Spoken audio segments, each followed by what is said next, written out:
Como les decía, mis hermanos, estamos estudiando la primera carta de Pedro. El domingo pasado, nuestra hermana Raquel se encargó del capítulo número 1. Gracias. Y el día de hoy vamos a estar con el capítulo número 2. Recuerden que venimos estudiando capítulo a capítulo y la idea de estas clases es profundizar a detalle cada uno de estos capítulos y que podamos aprender y extraer todo lo más que podamos, tratar de sacarle todo ese jugo, todo ese zumo que muchas veces no leemos o que muchas veces no le sacamos detalle porque leemos de continuo. Y gracias a Dios hemos tenido la posibilidad en estas clases de ir versículo a versículo, palabra a palabra, aprendiendo, como orábamos, lo que el Espíritu Santo quiere que aprendamos, ¿verdad? A través de los distintos maestros que por acá estamos. Como les comentaba, en el capítulo anterior estuvimos leyendo una serie de instrucciones, recomendaciones, que nos daba Pedro acerca de nuestras vidas como cristianos. Y hoy vamos a continuar con eso justamente en el capítulo número 2. Leemos como versión justamente principal en la que voy a leer, va a ser la Reina Valera. Sin embargo, como siempre les comento, muchos de los versículos que de pronto tengan palabras que no se nos hacen tan comunes, se las voy a ir leyendo en otras versiones para que nos pueda quedar claro esa idea que quería transmitir en ese momento el apóstol, ¿ok? Entonces dice así en el capítulo 2. Leemos del versículo 1 al 3. Desechando pues toda malicia, todo engaño, hipocresía, envidias y todas las detracciones. Desead, como niños recién nacidos, la leche espiritual no adulterada, para que por ella crezcáis para salvación, si es que habéis gustado la benignidad del Señor. Aquí comienza, o no, el comienzo de este capítulo es el cierre en cuanto a subtítulos del capítulo anterior.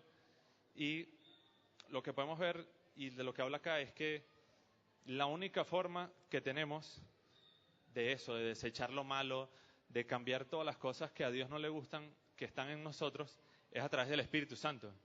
Es el único medio para quitar todo eso que no está bien en nosotros y lo logramos una vez que aceptamos a Jesús como nuestro Salvador. Como lo dice aquí, la única forma de quitar eso, toda esa malicia, todo engaño, toda hipocresía, todas estas envidias, es por medio del Espíritu Santo. Por más que nosotros nos esforcemos, por más que nosotros, no, yo tengo fuerza, miren, yo puedo conmigo, el único medio para transformarnos es el Espíritu Santo una vez que nosotros le damos ese pie, le damos esa oportunidad de que trabaje en nosotros. Y en el segundo versículo, a pesar de que habla de niños recién nacidos, normalmente podríamos comparar esto como los que estén más nuevos en la fe, de que son los recién nacidos. Sin embargo, yo les diría que esto debe ser para todos y cada uno de nosotros, que nosotros como cristianos podamos desear la palabra, podamos desear el crecimiento dentro del conocimiento de la palabra, así como un niño desea esa leche maternal. Aquí tenemos una pequeña recién nacida y imagínense, los niños lloran cuando tienen hambre y anhelan eso, ese bocado que su mamá les va a dar. Y por eso es que les digo que este versículo debemos verlo todos como cristianos, o sea, que esa leche materna sea la palabra en nosotros, que la deseemos con desesperación, que la busquemos y que sea la única forma de crecer espiritualmente, porque así lo es. Es el único medio que tenemos para crecer. Y en el versículo 3 hace mención al Salmo 34:8, que dice así. Salmo 34, versículo 8. Gustad y ved que es bueno Jehová, dichoso el hombre que confía en él.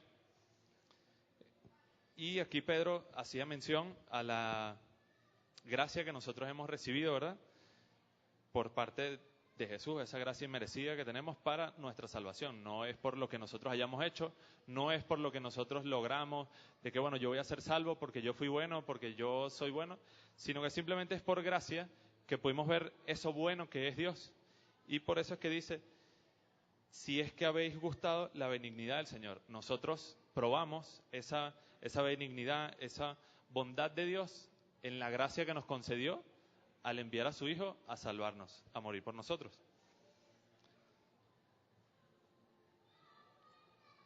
Continuemos entonces con los versos 4 y 5. Tiene un pequeño subtítulo acá que dice la piedra viva. Y dice así, acercándoos a él, piedra viva, desechada ciertamente por los hombres, mas para Dios escogida y preciosa. Vosotros también, como piedras vivas, sed edificados como casa espiritual y sacerdocio santo, para ofrecer sacrificios espirituales aceptables a Dios por medio de Jesucristo. Aquí habla acerca del templo, ¿verdad?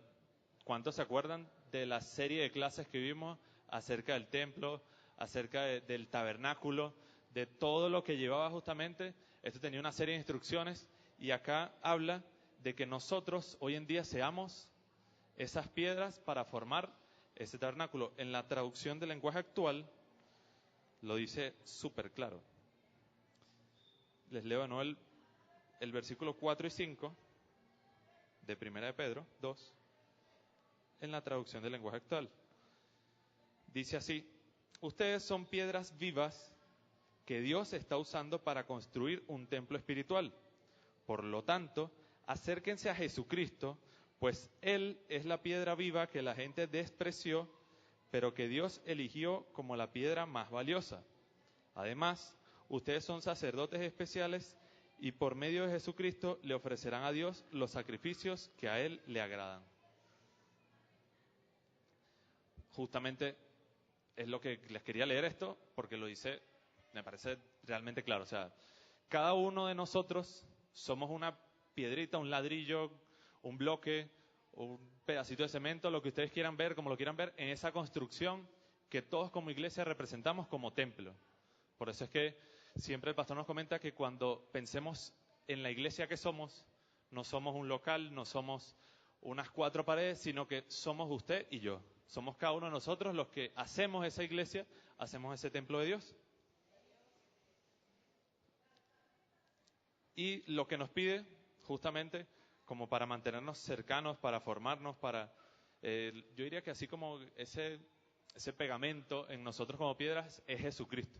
O sea, que Jesucristo sea ese cemento que nos solidifique, que nos construya como templo. Es lo que nos recomienda, que nos acerquemos a Jesucristo.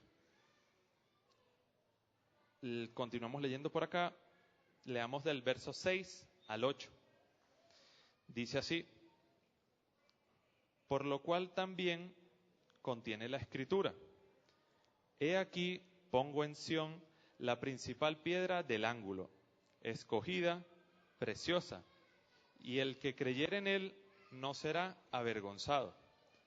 Para vosotros, pues, los que creéis, él es precioso, pero para los que no creen, la piedra que los edificadores desecharon ha venido a ser la cabeza del ángulo, y piedra de tropiezo y roca que hace caer, porque tropiezan en la palabra, siendo desobedientes, a lo cual fueron también destinados. Esto son citas textuales a palabras que vemos en el Antiguo Testamento.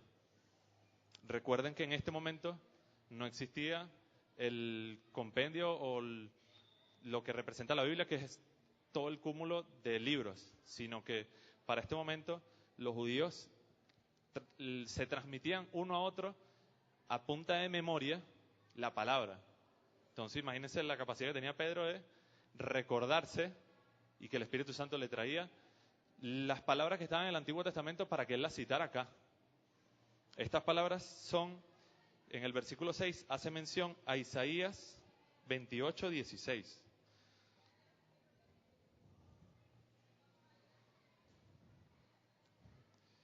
Isaías 28, 16. Dice así. Se los leo en la Nueva Versión Internacional. Y dice: por eso dice el Señor Dios, miren, yo pongo en Sión una piedra probada, piedra angular y preciosa para un cimiento firme. El que crea no se tambaleará.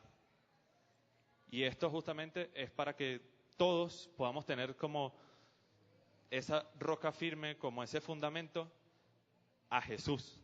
Por eso Pedro lo citaba, o citaba esta palabra de Isaías, la cita Pedro, para referirse a que nuestro fundamento tiene que ser Jesús, y solo Él. Que nuestro fundamento como cristianos, como iglesia, como templo, sea esa roca firme que es Jesús, y no es nada más. Solamente Jesús. En el verso 7 hace mención al Salmo 118, versículo 22.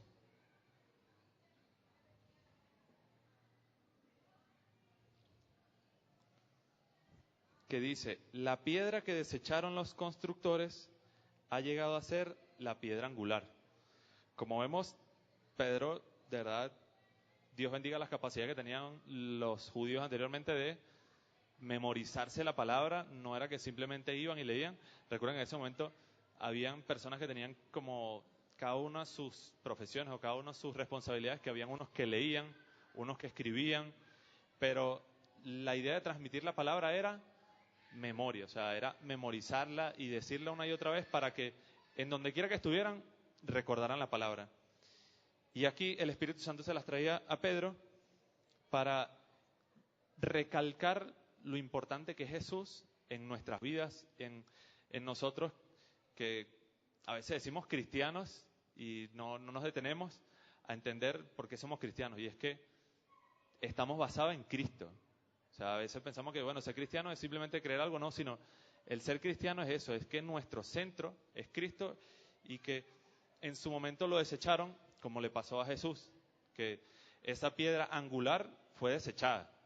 Sin embargo, aquí Pablo lo que quiere es que podamos entender que a pesar de que él lo rechazaron a Jesús, él tiene que ser nuestro fundamento. Él pasó de ser desechado a ser la piedra angular. Y en el verso 8 hace mención a la palabra que está en Isaías 8, versículos 14 y 15. Dice así: Él será un santuario, pero será una piedra de tropiezo para las dos casas de Israel, una roca que los hará caer. Será para los habitantes de Jerusalén un lazo y una trampa. Muchos de ellos tropezarán, caerán y serán quebrantados. Se les tenderán trampas y en ellas quedarán atrapados. Aquí, para que nos quede claro, quiero leerles de nuevo el versículo 8 de la epístola que estamos estudiando, pero esta vez en la traducción del lenguaje actual, para poder que quede claro. Dice así: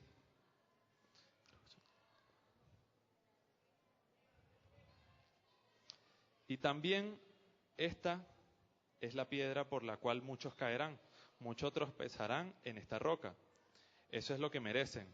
Tropezarán por no aceptar el mensaje de Jesucristo. Vemos que lo que dice esta palabra es simplemente que esa piedra angular, Jesús, iba a venir, o bueno, Él vino a hacer tropezar a muchos. ¿Pero por qué? Porque siguiendo una serie de costumbres por simple repetitividad, más que por convicción, más que por querer agradar a Dios, eran simplemente por hacerlo y simplemente hacerlo una costumbre. Por eso es que muchas veces les hago esta mención de que estemos conscientes de lo que hacemos, porque si en este momento pasó al pueblo escogido de Dios, al pueblo de Israel, que simplemente cayó en esa repetitividad, cayó en esa costumbre, a nosotros también nos pudiera llegar a suceder, que de pronto leemos la Biblia por costumbre, o venimos a la iglesia por costumbre, o de que oramos por costumbre, pero más que sea por costumbre, más que sea por hábito, que siempre que lo hagamos sea consciente del poder que tiene la oración, del poder que tiene Jesús en nuestras vidas, de que Él es el centro y de que cada cosa que hacemos, hasta el congregarnos, lo hacemos por obediencia a Dios y porque Él tiene el poder sobre todas las cosas. Amén. Porque vemos que Jesús, siendo esa piedra angular como base firme, también puede ser con lo que nos tropecemos. ¿Ok? Porque no lo estemos haciendo de forma consciente, sino que simplemente lo estemos haciendo de forma repetitiva. Más bien la idea es que esta piedra angular sea bendición para nuestras vidas y poder generar esas bases sólidas como cristianos. Leamos ahora los versos 9 y 10, que creo que a muchos los deben saber, a muchos les debe gustar estos versos, son espectaculares. Deme un segundito. Leemos entonces versos 9 y 10. El subtítulo que tiene dice, el pueblo de Dios. Y los versos dicen, mas vosotros sois linaje escogido, real sacerdocio, nación santa, pueblo adquirido por Dios, para que anunciéis las virtudes de aquel que os llamó de las tinieblas a su luz admirable. Vosotros, que en otro tiempo no erais pueblo, pero ahora sois pueblo de Dios, que en otro tiempo no habíais alcanzado misericordia, pero ahora habéis alcanzado misericordia. Amén, ¿verdad? Este verso es poderoso, a todos nos impacta y habla justamente de esto, de que simplemente nosotros no éramos el pueblo escogido de Dios, nosotros no teníamos nada que ver, sin embargo, gracias a ese sacrificio que hizo Jesús, nosotros fuimos adquiridos. Y este versículo tiene que ver con lo que leemos en Éxodo 19, 5 y 6. Éxodo 19, 5 y 6. Les leo acá. Si ahora ustedes me son del todo obedientes y cumplen mi pacto, serán mi propiedad exclusiva entre todas las naciones. Aunque la tierra me pertenece, ustedes serán para mí un reino de sacerdotes y una nación santa. ¿Por qué hace mención a esto? Porque, bueno, en Éxodo habla del pacto, ¿verdad? Pero nosotros como cristianos, como hemos creído en Jesús, nosotros entramos dentro del nuevo pacto. Y formamos parte del nuevo pacto, no solamente porque asistimos a esta iglesia, que se llama el nuevo pacto, ¿verdad? Sino que formamos justamente parte de ese pueblo escogido que fuimos añadidos por medio de Jesús en ese nuevo pacto. Por eso es que somos parte del pueblo escogido de Dios. Y por eso es la tan importante función de Jesús en nuestra creencia, en nuestras vidas, porque sin Él, nada tiene sentido. O sea, sin Él, nada tiene hacia dónde va a caminar. Por eso es que debemos tener como esa base, como esa firmeza, siempre a Jesús. Y en Tito, capítulo 2, versículo 14, también habla de esto. Leemos en Tito, capítulo 2, verso 14. Dice, Él se entregó por nosotros para rescatarnos de toda maldad y purificar para sí un pueblo elegido dedicado a hacer el bien. Como les decía, es simplemente el sacrificio de Jesús lo que nos dio a nosotros la posibilidad de ser llamados pueblo de Dios. No es lo que nosotros hicimos, no es que nosotros nos portamos bien, sino que porque somos escogidos por Dios y fuimos incluidos, estamos dedicados a hacer el bien. Continuamos con los versos 11 y 12 del capítulo 2 que estamos leyendo el día de hoy. Dice así, el subtítulo dice, vivid como siervos de Dios. Y los versos dicen, amados, yo os ruego como a extranjeros y peregrinos, que os abstengáis de los deseos carnales que batallan contra el alma, manteniendo buena vuestra manera de vivir entre los gentiles, para que en lo que murmuran de vosotros como de malhechores, glorifiquen a Dios en el día de la visitación al considerar buenas obras. De pronto, en estos versos se utiliza un lenguaje así como difícil de repente o se nos enreda un poco. Lo busqué en la traducción del lenguaje actual para que nos pueda quedar clara la idea. Y dice: amados hermanos en Cristo, les hablo como si ustedes fueran extranjeros y estuvieran de paso por este mundo. No hagan nada que obedezca a sus malos deseos, pues esos deseos los llevarán a la perdición. Pórtense bien cuando estén con gente que no cree en Dios. Así, aunque ahora esa gente hable mal de ustedes como si fueran unos malvados, luego verá el bien que ustedes hacen y alabará a Dios el día en el que Él pida cuenta a todos. Creo que quedó súper claro, ¿verdad? O sea, esta versión la leí y fue como, bueno, creo que no hay mucho que decir. Simplemente es que debemos tener y debemos ser un buen ejemplo en donde quiera que estemos, y mucho más cuando estemos con personas que no creen en Dios, porque ese testimonio va a hablar de Dios, no solamente va a hablar de nosotros, sino que nosotros estamos en nombre de Dios en ese lugar. ¿Y por qué hace esta recomendación? Como dice aquí, para que aún siendo llamados malvados, o sea, aunque digan que hacemos cosas mal o aunque digan que no estamos haciendo las cosas bien, al final ellos mismos se darán cuenta que nosotros lo hacemos para agradar a Dios.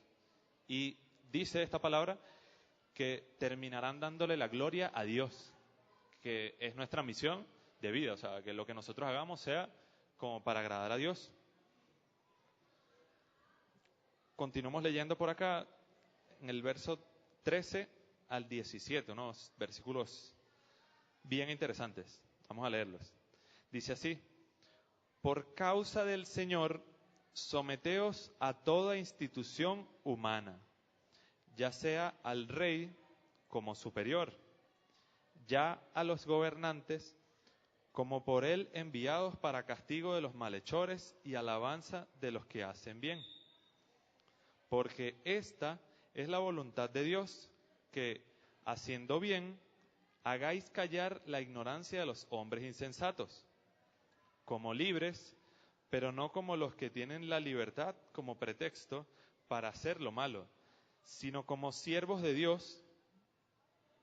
Honrad a todos, amad a los hermanos, temed a Dios, honrad al rey. Le decía que son unos versos bien interesantes, sobre todo, bueno, en el contexto en el que estamos. Todo, ¿verdad? Es bien interesante que justo esta palabra, digamos que coincida con todo lo que vivimos, pero sabemos que Dios tiene el control de muchas más cosas de las que nosotros llegamos a pensar. Por lo cual, no es ningún tipo de casualidad ni coincidencia que estemos estudiando esto, acerca del respeto a las autoridades, acerca de lo que se nos llama a ser como cristianos. Quiero leerles este mismo fragmento en la traducción del lenguaje actual antes de que podamos extraer lo que aquí vemos. En la traducción del lenguaje actual dice: para que nadie hable mal de nuestro Señor Jesucristo, obedezcan a todas las autoridades del gobierno, obedezcan al emperador romano, pues él tiene la máxima autoridad en el imperio. Obedezcan también a los gobernantes. El emperador los ha puesto para castigar a los que hacen lo malo y para premiar a los que hacen lo bueno. Dios quiere que ustedes hagan el bien para que la gente ignorante y tonta no tenga nada que decir en contra de ustedes. Ustedes son libres porque son servidores de Dios, pero no crean que por ser libres pueden hacer lo malo. Respeten a todos y amen de manera especial a los miembros de la iglesia. Honren a Dios y respeten al emperador romano. De nuevo vemos que esta traducción o esta versión habla como un poquito más a nuestras palabras, ¿verdad? Y de aquí podemos destacar que así como debemos ser justamente obedientes a las autoridades, ser respetuosos con las autoridades, también es importante destacar que lo que se nos determina hacer ante estas situaciones es que si vemos justamente a una persona o sabemos que una persona no tiene conocimiento de Dios, no se nos dice que vayamos y le digamos, mira, eso está mal y ya, o que lo enfrentemos. Dice que haciendo el bien, nosotros hagamos callar la ignorancia de aquel que en medio de su ignorancia es insensato. ¿De qué forma? De que nosotros donde estemos, parados, donde quiera que estemos, hagamos eso, lo que es correcto, lo que está bien, sin importar la circunstancia, porque eso demostrará que es Dios el que está con nosotros. Eso es lo que va a hacer que el que esté alrededor vea a Dios en nosotros. Más allá de nosotros ponernos a pelear, más allá de nosotros ponernos a hacer muchas cosas que quisiéramos, porque de repente ante una injusticia puede salir hasta lo peor de nosotros, pero qué increíble que estos versículos dicen que nosotros hagamos lo correcto. Básicamente es hacer lo que está simplemente a nuestro alcance. Nosotros como parte de este país, como venezolanos, todos tenemos un granito de arena que aportar donde estamos, en nuestros trabajos, en nuestras escuelas, en nuestros liceos. Todos tenemos algo que hacer distinto en medio de todo ese desastre que vemos, en medio de que, bueno, todos lo hacen mal, yo lo voy a hacer mal. No, todos lo hacen mal, pero yo lo hago como para Dios. Y eso es lo que dice aquí que tenemos que hacer. Que simplemente nosotros hagamos el bien para con eso callar la ignorancia de los insensatos, el desconocimiento de los que no están haciendo las cosas bien. Amén. Bastante complicado esto, ¿verdad? En nuestro país, en nuestra situación. Bastante difícil. También es importante destacar lo que dice Pablo aquí. Recordemos que Pablo... exacto, Pedro, disculpa. Ya yo me iba para otro lado. Volviendo justamente, recordemos la personalidad de Pedro justamente, y aclara de forma muy, muy tajante de que somos libres, pero no para hacer lo malo. O sea, nuestra libertad no nos dice como, bueno, no, ustedes son libres, hagan lo que quieran y vayan y hagan lo que les dé la gana. No, nosotros somos libres, pero no es para hacer lo malo, sino como decíamos ahorita, para hacer el bien donde quiera que estemos. Y este versículo termina, o esta serie de versículos terminan diciendo que debemos respetarnos y amarnos nosotros como iglesia también. Que nosotros justamente como cuerpos, como miembros de ese cuerpo, como miembros de ese templo debemos respetarnos y amarnos. Continuemos con los versos 18 al 20. Dice así: criados, estad sujetos con todo respeto a vuestros amos, no solamente a los buenos y afables, sino también a los difíciles de soportar, porque es merece aprobación. Si alguno a causa de la conciencia delante de Dios sufre molestias padeciendo injustamente, pues, ¿qué gloria es si pecando sois abofeteados y lo soportáis? Mas si haciendo lo bueno sufrís y lo soportáis, esto ciertamente es aprobado delante de Dios. Seguimos aquí con una serie de versículos que hace como respirar, ¿verdad? Hace como respirar o tragar medio grueso. También podemos reírnos como para llevarlo mejor. Les leo en la Nueva Traducción Viviente, porque aquí en la Reina Valera vemos así como una pregunta que el planteamiento lo hace en forma de pregunta, entonces de repente no nos puede quedar claro qué es lo que quería decir. Leemos entonces de nuevo los versos 18 al 20. Dicen así: ustedes, los que son esclavos, deben someterse a sus amos con todo respeto. Hagan lo que ellos les ordenan, no solo si son bondadosos y razonables, sino también si son crueles. Pues Dios se complace cuando ustedes, siendo conscientes de su voluntad, sufren con paciencia cuando reciben un trato injusto. Es obvio que no hay mérito en ser pacientes si a uno lo golpean por haber actuado mal. Pero si sufren por hacer el bien y lo soportan con paciencia, Dios se agrada de ustedes.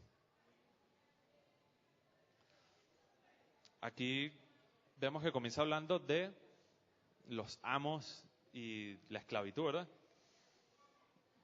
Yo diría que en cierto modo podemos hacer un paralelismo a nuestra actualidad con un jefe, con un supervisor que tengamos, con una persona que esté a quien nosotros le trabajemos. Porque por más que sea, no estamos bajo esclavitud, pero si estamos trabajando para una empresa, estamos trabajando para una persona, estamos trabajando, esa persona, nosotros le trabajamos a esa persona. O sea, de pronto no estamos en esclavitud, pero sí le rendimos cuenta a un jefe, le rendimos cuenta a una persona a quien le estamos trabajando. Y qué increíble que dice que tenemos que obedecerlos, no solamente si son buenos y razonables con nosotros, sino también si son injustos. Y créanme que cuando se los digo, también me pongo yo a reflexionar. Como, qué increíble. ¿Por qué? Porque en el siguiente versículo habla de que Dios se complace si somos pacientes a pesar de recibir un trato injusto. ¿Por qué debemos ser pacientes? ¿O cuál es el fin de esa paciencia? No es como, bueno, no me importa que me maltraten, no se trata de eso, sino que Dios lo que espera es que esa paciencia se traduzca en no buscar venganza por nuestras manos, en no buscar nosotros la justicia, sino que descansemos en que Dios es justo y Él hará justicia por nosotros. De eso se trata esa paciencia, no es de que nos vamos a quedar como, bueno, no me importa que me maltraten, no me importa no, sino que en medio de esas situaciones, porque como dice aquí la palabra, es obvio que cuando nos tratan mal, seamos maltratados, no seamos regañados. Pero qué increíble cuando haciendo las cosas bien, seamos tratados de forma injusta, ¿verdad? Eso creo que a todos nos hace exasperar, nos hace molestar, nos causa de todo. Pero aquí dice que Dios se agrada si somos pacientes. Y esa paciencia consiste en eso, en que podamos descansar en que Dios va a hacer justicia por nosotros. No que nosotros tenemos que buscar la justicia, porque bueno, yo tengo la verdad, yo sé Cristo y yo voy a buscar la justicia. No, sino descansar en que Dios es quien va a actuar por nosotros.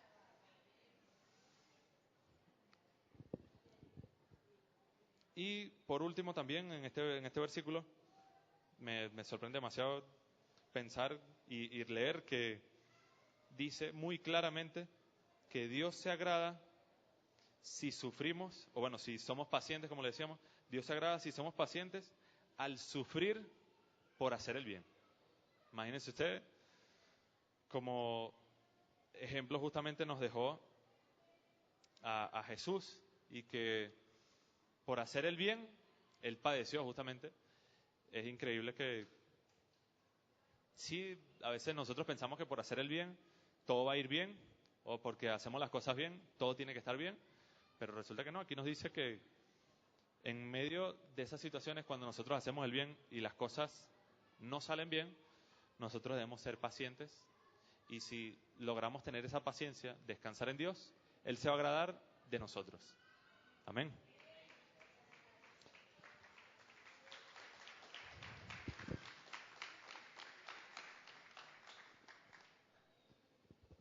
Vamos a continuar con los versos 21 al 25 para ir ya concluyendo. Dice: pues para esto fuisteis llamados, porque también Cristo padeció por nosotros, dejándonos ejemplo para que sigáis sus pisadas, el cual no hizo pecado ni se halló engaño en su boca, quien cuando le maldecían no respondía con maldición, cuando padecía no amenazaba, sino encomendaba la causa al que juzga justamente, quien llevó él mismo nuestros pecados en su cuerpo sobre el madero, para que vosotros, estando muertos a los pecados, vivamos a la justicia, y por cuya herida fuisteis sanados, porque vosotros erais como ovejas descarriadas, pero ahora habéis vuelto al pastor y obispo de vuestras almas. Aquí queda sumamente claro. Creo que estos versículos no están tan difíciles de digerir, ¿verdad? Porque nos queda claro que, en primer lugar, Jesús nos dejó el ejemplo de padecer para que lo sigamos, como hablábamos hace un instante.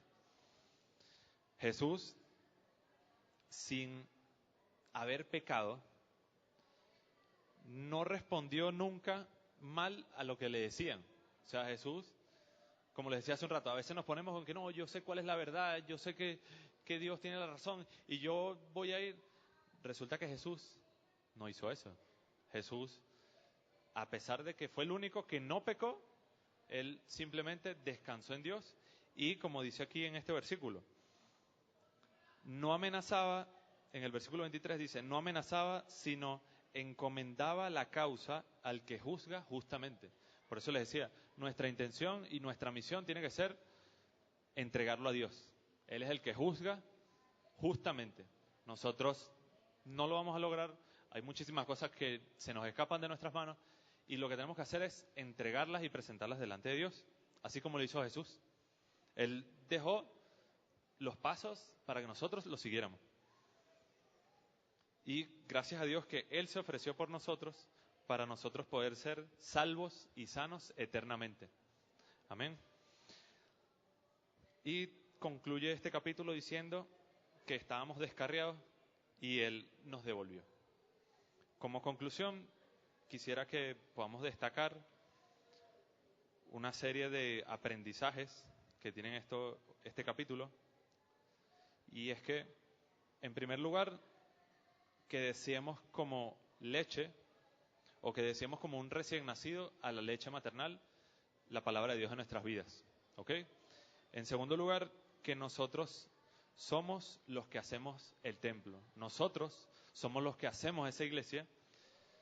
En tercer lugar, Jesús es la piedra angular y central de nuestra base, de nuestro firmamento, de nuestro fundamento, no firmamento. Recordemos también, como cuarto punto, que somos un pueblo escogido gracias a ese nuevo pacto que hizo Jesús. Como quinto, demos buen ejemplo donde quiera que estemos para que Dios sea glorificado. Como sexto punto, el respeto a las autoridades. El séptimo, que con ejemplo que damos, callemos a los insensatos, más que con palabras, que sea con nuestro ejemplo.